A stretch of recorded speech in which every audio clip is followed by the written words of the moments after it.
एक बार एक आदमी को अपने गार्डन में टहलते हुए किसी टहनी से लटकता हुआ एक तितली का कोकून दिखाई पड़ा। अब हर रोज़ वो आदमी उसे देखने लगा और एक दिन उसने नोटिस किया कि उस कोकून में एक छोटा सा छेद बन गया है। उस दिन वो वहीं बैठ गया और घंटों तक उसे देखता रहा। उसने देखा कि तितली उस खोल से बाहर निकलने की बहुत कोशिश कर रही है, पर वो बहुत देर तक प्रयास करने के बाद भी वो उस छेद से नहीं निकल पाई और फिर वो बिल्कुल शांत हो गई, मानो उसने हार मान ली हो। इसलिए उस आदमी ने निश्चय किया कि वो उस तितली की मदद करेगा।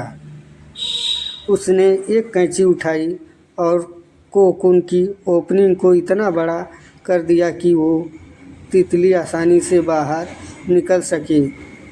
और यही हुआ। तितली बिना किसी संघर्ष के आसानी से बाहर निकल आई, पर उसका शरीर सूजा हुआ था और पंख सूखे हुए थे।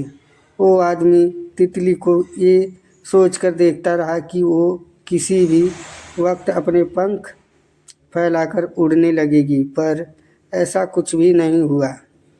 इसके उलट बेचारी तितली कभी उड़ ही नहीं पाई और उसे अपनी बाकी की ज़िंदगी इधर उधर घसीटते हुए बितानी पड़ी।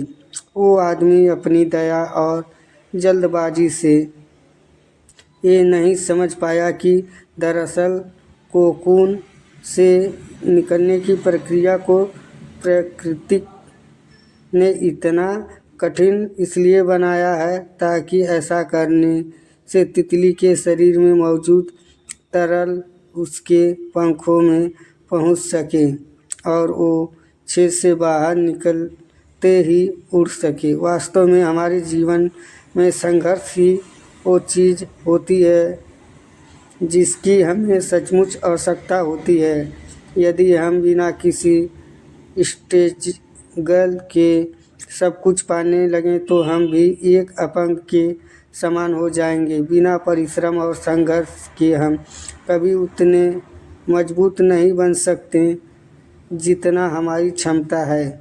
इसलिए जीवन में आने वाले कठिन पलों को सकारात्मक दृष्टिकोण से देखिए। वो आपको कुछ ऐसी सीख दे जाएंगे जो आपकी ज़िंदगी की उड़ान को पॉसिबल बना पाएंगे।